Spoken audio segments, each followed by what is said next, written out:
materials are all around us. It makes up everything that we use from day to day. But one thing a materials engineer will do is try and make those materials better.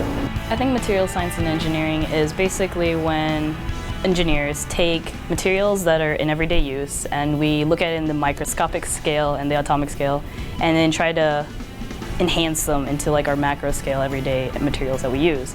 You use materials everywhere. We're currently standing in a building made of materials, made of concrete and steel, and all of those had to have been studied at some point in order to know that they are the most structurally sound materials for this application. Everything in the world is made up of materials, right? And those materials, what we see macroscopically, like a piece of steel, just looks like one hunk of steel to us, but actually there's a bunch of little particles that it's made up of, and how those are arranged changes how strong the steel is, how easy it can bend when it melts and things like that.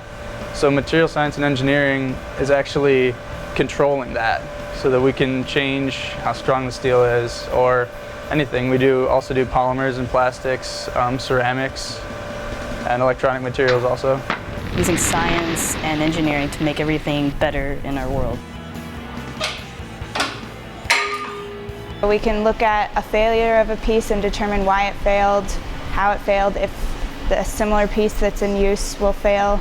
The more efficient we can make batteries, it'll help consumers a lot. We need things that are more efficient with energy, we need things that are recyclable, or even such things as being tougher, stronger, more resistant to corrosion, environmental things. So it can span pretty much all spectrums of industry out there in the world. We have higher demand for electronic components that need to be smaller and lighter, so you need to come up with new materials that can handle such capacities. There's only a certain amount of different elements in the earth, and a lot of things that we use to make things like TVs and electronics and things like that are limited.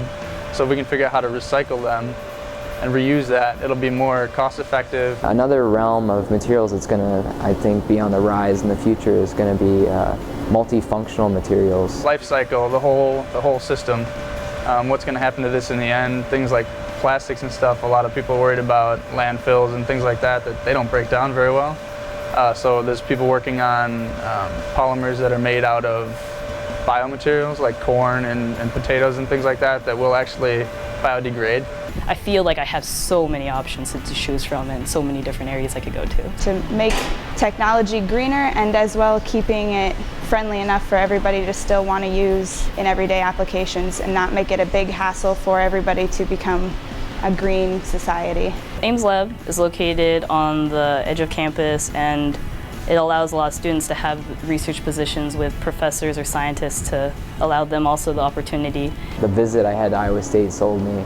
The department up here is one of the most up-to-date, I think, advanced laboratories we have for materials engineering, and then the community we have, the access we have to professors and research and things, is just an opportunity you can't pass up.